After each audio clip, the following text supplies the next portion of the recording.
Shilpasathi portal থেকে ব্যবসার জন্য যে ট্রেড লাইসেন্স অ্যাপ্লাই করা হয় পঞ্চায়েত এরিয়ার ক্ষেত্রে, সেই ট্রেড লাইসেন্স অ্যাপ্লিকেশনের ক্ষেত্রে আবারও একটু পরিবর্তন করা হয়েছে। কিভাবে ট্রেড লাইসেন্সের জন্য অনলাইনে অ্যাপ্লাই করবেন আগের ভিডিওতেও দেখিয়েছি। আজকে আবার নতুন করে নতুন পদ্ধতি আপনাদের সামনে শেয়ার করব। অবশ্যই ভিডিওটা সম্পূর্ণ দেখবেন। চ্যানেলে নতুন হলে সাবস্ক্রাইব করে পাশে বেল আইকনে ক্লিক করবেন। বন্ধুদের সাথে ভিডিওটা শেয়ার করে তাদেরকেও ইনফরমেশন দেওয়ার চেষ্টা করবেন। তো বন্ধুরা, ট্রেড লাইসেন্স অনলাইন অ্যাপ্লাইয়ের জন্য silpasati.wb.gov.in এই অফিসিয়াল ওয়েবসাইট আপনি ভিজিট করবেন। লিঙ্ক ডেসক্রিপশনে পাবেন, ডাইরেক্ট আপনি এই পেজে আসতে পারবেন। এখানে অনলাইন অ্যাপ্লিকেশনের লিঙ্ক পেয়ে যাবেন। অনলাইন অ্যাপ্লাইয়ের ক্লিক করবেন, পরবর্তী পেজ আপনার সামনে ওপেন হবে। পরবর্তী পেজে আপনার ইউজার নেম, পাসওয়ার্ড এবং ক্যাপচার ফিল করে লগ ইন করবেন। যদি আপনার লগ ইন আইডি এবং পাসওয়ার্ড না থাকে তাহলে কিভাবে ক্রিয়েট করতে হয় আগের ভিডিওতে আপনাদেরকে দেখিয়েছি। তো শিল্পসাথী পোর্টালে লগ ইন হওয়ার পর এখানে দেখবেন ড্যাশবোর্ড আপনার সামনে ওপেন হবে। এবার দেখুন অল সার্ভিসে যখন আপনি ক্লিক করবেন, পরবর্তী পেজে আপনি সমস্ত ডিপার্টমেন্টের অপশান এখানে পেয়ে যাবেন। এখান থেকে আপনি panchayat and rural development area এখানে সিলেক্ট করবেন। এখানে সিলেক্ট করলে দেখবেন পঞ্চায়েত এরিয়ার যে ট্রেড লাইসেন্স তার অপশান এখানে চলে আসবে। এখানে আপনি ক্লিক করবেন। এখানে ক্লিক করে ক্রিয়েট ক্যাপে ক্লিক করবেন। তাহলে সাকসেসফুলভাবে আপনার ক্যাপটা এখানে ক্রিয়েট হয়ে যাবে। এবার এখানে অ্যাপ্লাই অনলাইনে ক্লিক করে এগিয়ে যাবেন। পরবর্তী পেজ আপনার সামনে ওপেন হবে। পরবর্তী পেজে দেখুন এই অপশানটা এখন বর্তমানে অ্যাড হয়ে গেছে। এই অপশানটা আপনাকে ফিল আপ করতে হবে। কীভাবে ফিল আপ করতে হবে তার ডিটেলস এখানে লেখা রয়েছে। অর্থাৎ আপনাকে একটা ইউনিট নেম এখানে লিখতে হবে। ইউনিটের প্যান নাম্বার থাকলে প্যান নাম্বার অথবা পার্সোনাল প্যান নাম্বার, ইউনিটের অ্যাড্রেস দিতে হবে এবং ইনভেস্টমেন্ট ক্যাটাগরি বা ইনভেস্টমেন্ট কত টাকা করেছেন, মোবাইল নাম্বার, এগুলো আপনাকে লিখতে হবে। অর্থাৎ ইউনিট বলতে আপনার ব্যবসা বা প্রতিষ্ঠানের নাম লিখবেন। যে নামে আপনার ব্যবসা বা প্রতিষ্ঠান রয়েছে সেই নামটা এখানে লিখবেন। ব্যবসার যদি আলাদা প্যান কার্ড থাকে তাহলে সেই ব্যবসার প্যান কার্ড এখানে দিতে পারেন অথবা আপনার পার্সোনাল প্যান কার্ড নাম্বার এখানে এন্ট্রি করবেন। তারপরে এখান থেকে আপনার ডিস্ট্রিক্ট সিলেক্ট করবেন কোথায় আপনার ব্যবসা। এবার এখানে এরিয়া টাইপটা ব্লক নাকি মিউনিসিপ্যালিটি এরিয়ায়, তো ব্লকের আন্ডারে হবে পঞ্চায়েতের ক্ষেত্রে। তারপরে এখানে ইউনিটটা কোথায় রয়েছে, কোন ব্লকের আন্ডারে, সেটা আপনি এখানে লিখবেন। তারপরে দেখুন ইনভেস্টমেন্ট অ্যামাউন্ট, ইনভেস্টমেন্ট কত টাকা করেছেন। তারপরে টার্নওভার কত টাকা হয়, কত টাকার লেনদেন হয় বছরে। Type of unit micro, small, medium এগুলো রয়েছে। সেই ক্ষেত্রে ছোট ব্যবসা হলে মাইক্রো দেবেন। এইভাবে সিলেক্ট করবেন। তারপরে দেখুন এখানে এই ইউনিটটা অর্থাৎ এই ব্যবসাটা কোনো ফিমেলের কিনা, ফিমেলের হলে ইয়েস করবেন অথবা নোতে সিলেক্ট রাখবেন। তারপরে আপনার যে মোবাইল নাম্বার সেটা এখানে এন্ট্রি করবেন। তারপরে এই নিচে ডিক্লারেশনের বক্সে ক্লিক করে এখানে সেভ অ্যান্ড কন্টিনিউয়ে ক্লিক করে এগিয়ে যাবেন। সেভ অ্যান্ড কন্টিনিউয়ে ক্লিক করলে পরবর্তী পেজ আপনার সামনে ওপেন হবে। পরবর্তী পেজে এবার পরপর স্টেপ বাই স্টেপ আপনাকে ফিল আপ করে এগিয়ে যেতে হবে। পরবর্তী পেজে প্রথমত আপনার ডিস্ট্রিক্ট সিলেক্ট করবেন। এখানে আপনার ব্লক এখান থেকে সিলেক্ট করবেন। তারপরে আপনার গ্রাম পঞ্চায়েত এখান থেকে সিলেক্ট করবেন। এবার আপনার যে ট্রেড নেম অর্থাৎ ব্যবসা প্রতিষ্ঠানের যে নামটা রয়েছে সেই নামটা এখানে এন্ট্রি করবেন। আপনার দোকানের নাম যেটা রয়েছে বা ব্যবসার নাম যেটা রয়েছে সেটা এন্ট্রি করবেন। কি ক্যাটাগরির ব্যবসা এখান থেকে আপনাকে ক্যাটাগরিটা সিলেক্ট করতে হবে। প্রচুর ক্যাটাগরি রয়েছে, আপনি চাইলে উপরে সার্চ বক্সে সার্চ করতে পারেন। এখানে দেখুন সাইবার ক্যাফের অপশান চলে এসেছে। এই বক্সে আপনি ক্লিক করবেন, সাইবার ক্যাফে অপশান এখানে পেয়ে যাবেন। তো এইভাবে বিভিন্ন রকম ব্যবসা রয়েছে, আপনার ক্ষেত্রে যেটা সেটা আপনি এখানে লিখবেন বা সার্চ করে সেই ট্রেডটা সিলেক্ট করবেন। একের অধিক ট্রেডও আপনি এখানে এন্ট্রি করতে পারেন। একসাথে দুটো ব্যবসার ক্ষেত্রেও আপনি যদি একই রিলেটেড ব্যবসা হয় সেই ক্ষেত্রে আপনি এখানে সেই ট্রেডগুলো অ্যাড করতে পারেন। এখানে দেখুন আপনার ভিলেজের নাম, আপনার সংসদ নাম্বার এখানে এন্ট্রি করতে হবে। সংসদ নাম্বার আগের ভিডিওতে আপনাদেরকে দেখিয়েছি যে পঞ্চায়েতের যে সার্টিফিকেটগুলো অ্যাপ্লাই করছেন আপনারা এখন, ইনকাম সার্টিফিকেট বা বাসস্থান সার্টিফিকেট, সেই অ্যাপ্লিকেশন করার সময় দেখবেন সেখানে সংসদ মেম্বারের নাম এবং সংসদ নাম্বার সেখানে আপনি দেখতে পাবেন। সেখান থেকে আপনি সংসদ নাম্বারটা কালেক্ট করতে পারেন। তারপরে আপনার পাড়ার নাম, তারপরে আপনার post office, police station, pin code এবং ব্যবসা যে জায়গায় তার জেল নাম্বার অর্থাৎ তার যে মৌজার নাম্বার সেটা এন্ট্রি করবেন, কোন দাগের উপরে ব্যবসা দাগ নাম্বার এবং খতিয়ান নাম্বার এগুলো এন্ট্রি করবেন। এগুলো যদি আপনার নামে না থাকে, আপনার বাবা দাদুদের নামে থাকে বা মায়ের নামে থাকে, সেগুলোও আপনি এখানে দিতে পারেন।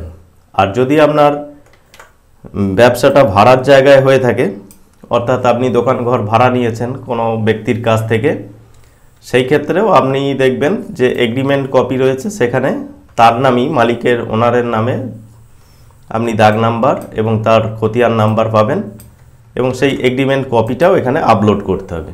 আর যাদের ক্ষেত্রে নিজস্ব জমি সেই ক্ষেত্রে আপনার খতিয়ান বা দলিলটা আপলোড করবেন। তারপরে অ্যাপ্লিক্যান্ট ডিটেলসের ক্ষেত্রে যার নামে ব্যবসা সেই ব্যক্তির নাম এখানে এন্ট্রি করতে হবে, তার ফাদার্স বা গার্জেন নেম, আইডেন্টিটি টাইপ এখান থেকে Aadhaar, driving licence, EPIC card, job card, PAN card যেগুলো আপনার কাছে রয়েছে সেটা আপনি এখানে সিলেক্ট করে তার নাম্বারটা এখানে এন্ট্রি করবেন। তারপরে টাইপ অফ ওনারশিপ, আপনার পার্সোনাল ব্যবসা হলে এখানে পার্সোনাল সিলেক্ট করবেন। ক্যাটাগরি এখানে জিপি সিটিজেন সিলেক্ট করবেন। তারপরে এখানে মোবাইল নাম্বার এন্ট্রি করবেন। এরপরে দেখুন আপনার ব্যবসার ঠিকানা এবং আপনার ঠিকানা যদি একই জায়গায় হয়ে থাকে তো সেই ক্ষেত্রে এই বক্সে ক্লিক করলে এইগুলো আর ফিল আপ করার প্রয়োজন হবে না। আর যদি আপনার নিজের ঠিকানা আলাদা হয়, ব্যবসার ঠিকানা আলাদা হয়, সেই ক্ষেত্রে এগুলো আপনার যে ঠিকানাটা রয়েছে সেটা আপনাকে ফিল আপ করতে হবে।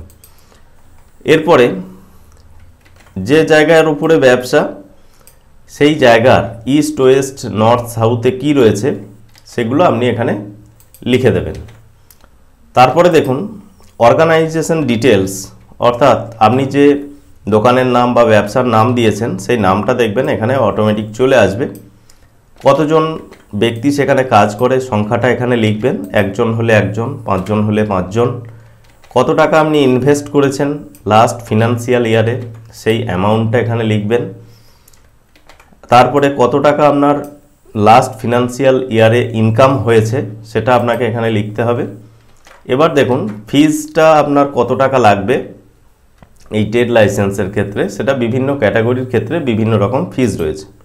এখানে যখন সিলেক্টে ক্লিক করবেন, নো পেইং প্রফেশনাল ট্যাক্স এই অপশানটা যদি আপনি সিলেক্ট করেন, অর্থাৎ আপনি প্রফেশনাল ট্যাক্স পেয়ার নন, সেই ক্ষেত্রে আপনার 150 টাকা পেমেন্ট করতে হবে, যেটা 3 বছর ভ্যালিড থাকবে এই ট্রেড লাইসেন্সটা, অর্থাৎ 27-28 পর্যন্ত ভ্যালিড থাকবে।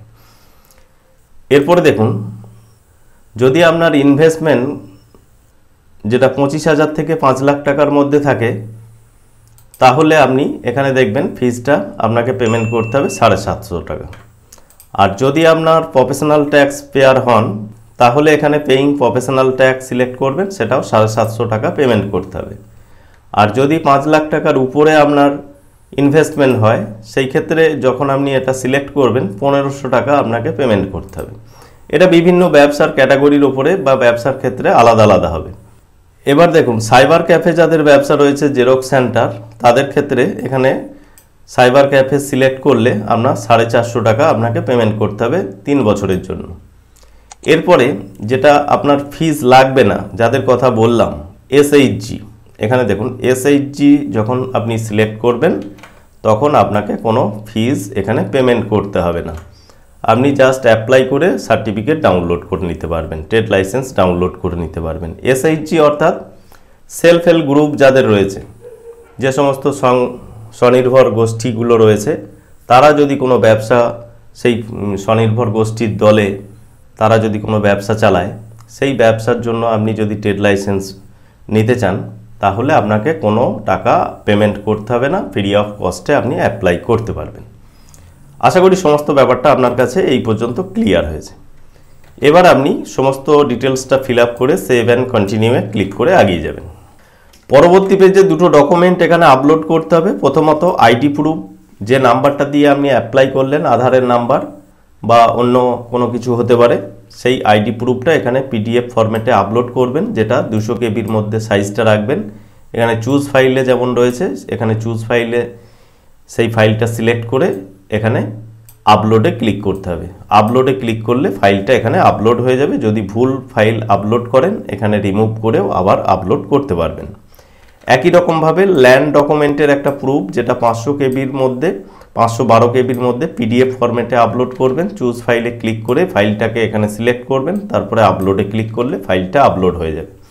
আগে এই ফাইল আপলোডের ক্ষেত্রে ভীষণ সমস্যা হতো, তো এখন এই ফাইলের সাইজটা বাড়ানো হয়েছে, খুব সহজেই আপনি আপলোড করতে পারবেন। এখানে আপনি আপলোডে ক্লিক করবেন, এখানে আপলোডে ক্লিক করলে ফাইলটা দেখবেন এখানে আপলোড হয়ে যাবে। তারপরে এখানে সেভ অ্যান্ড কন্টিনিউ এর অপশান পাবেন, সেভ অ্যান্ড কন্টিনিউয়ে ক্লিক করে এগিয়ে যাবেন। পরবর্তী পেজে আপনার ডিটেলসটা এখানে শো হবে, দেখে মিলিয়ে নেবেন যেগুলো আপনি ফিল আপ করলেন সমস্ত জায়গায় ঠিকঠাক রয়েছে কিনা। এবং এই পেজটার একদম নিচের দিকে চলে আসবেন, এই পেজটার একদম নিচের দিকে এখানে অপশান পাবেন, একটা ডিক্লারেশনের বক্স পাবেন, এখানে ক্লিক করবেন, তারপরে সাবমিটে ক্লিক করে এগিয়ে যাবেন। পরবর্তী পেজে এখানে দেখুন আপনার ক্যাপ নাম্বার শো হচ্ছে, সেই সাথে আপনি যে অ্যাপ্লিকেশনটা করলেন সেই অ্যাপ্লিকেশনটা কমপ্লিট হয়েছে, তবে পেমেন্ট এখনও দেওয়া হয়নি, তার জন্য এই বক্সগুলো পেন্ডিং রয়েছে। এবার আপনাকে পেমেন্ট দিতে হবে। পেমেন্ট দেওয়ার জন্য এখানে দেখুন উপরে ড্যাশবোর্ডের অপশান পাবেন, ড্যাশবোর্ডে ক্লিক করবেন। ড্যাশবোর্ডে ক্লিক করলে পরবর্তী পেজ আপনার সামনে ওপেন হবে। এবার দেখুন আপনি যে ট্রেড লাইসেন্সটা অ্যাপ্লাই করছেন তার যে পেমেন্টটা পেন্ডিং রয়েছে, এখানে পেমেন্ট নাওয়ের অপশান পাবেন, পেমেন্ট নাওয়ে ক্লিক করবেন। পে নাওয়ে ক্লিক করলে পরবর্তী পেজ আপনার সামনে ওপেন হবে। পরবর্তী পেজে এখানে প্রসিড ফর পেমেন্ট অপশান পাবেন, এখানে ক্লিক করে এগিয়ে যাবেন। এবার পেমেন্ট গেটওয়ে ওপেন হবে, এখানে বিভিন্ন রকম মাধ্যম পাবেন, আপনি ইউপিআই থেকেও পেমেন্ট করতে পারেন, নেট ব্যাঙ্কিং থেকেও পেমেন্ট করতে পারেন। তো আমরা এখানে ইউপিআই থেকে পেমেন্ট করব, এখানে গুগল পে সিলেক্ট করলাম এবং এখানে আপনার ইউপিআই আইডি এন্ট্রি করে আপনি পেমেন্ট কমপ্লিট করবেন। পেমেন্ট কমপ্লিট হয়ে গেলে একটু ওয়েট করবেন, এই পেজটাই আবার রিডাইরেক্ট হবে শিল্পসাথী পোর্টালে। পেজটা আপনার লগ আউট হয়ে যেতে পারে, আপনি আবার ফের লগ ইন করবেন। লগ ইন করলে দেখবেন আপনি যে অ্যাপ্লিকেশনটা করলেন তার সমস্ত ডিটেলসটা এখানে মিলিয়ে দেখে নিতে পারবেন যে সমস্ত পেমেন্ট থেকে শুরু করে সমস্ত কিছু আপনার কমপ্লিট হয়ে গেছে। এবার সার্টিফিকেটটা আপনি ডাউনলোড করবেন কিভাবে, তার জন্য আপনি আবার ড্যাশবোর্ডে ক্লিক করবেন, বা আপনি মাই অ্যাপ্লিকেশনে আসার পর এখানে অ্যাপ্রুভ যে অপশানটা রয়েছে অ্যাপ্রুভে আপনি আসতে পারেন। অ্যাপ্রুভে ক্লিক করলে আপনি যে ট্রেড লাইসেন্সটা অ্যাপ্লাই করলেন তার দেখুন পেমেন্ট সহ সমস্ত কাজ আপনি কমপ্লিট করেছেন। এবার ডাউনলোড সার্টিফিকেটের অপশান পাবেন, এখান থেকে আপনি ট্রেড লাইসেন্সটা ডাউনলোড করতে পারবেন। এখানে ডাউনলোড সার্টিফিকেটে ক্লিক করে এগিয়ে যাবেন। তারপরে দেখুন এখানে ডাউনলোড সার্টিফিকেটের অপশান পাবেন, এখানে ডাউনলোড সার্টিফিকেটে ক্লিক করলে আপনার সার্টিফিকেটের পিডিএফটা ডাউনলোড হয়ে যাবে। তো এখানে দেখছেন আমরা ট্রেড লাইসেন্সটা ডাউনলোড করেছি, এটা হচ্ছে আপনার ট্রেড লাইসেন্স। এটা আপনি প্রিন্ট আউট করে যত্ন করে রেখে দেবেন, যেটার ভ্যালিড এখানে দেখছেন 3 বছর, অর্থাৎ এখানে 24-25, 25-26 এবং 26-27 পর্যন্ত, অর্থাৎ এই 27 সালের মার্চ মাস পর্যন্ত এই সার্টিফিকেটটা ভ্যালিড থাকবে। তারপরে আপনি রিনিউ করতে পারবেন।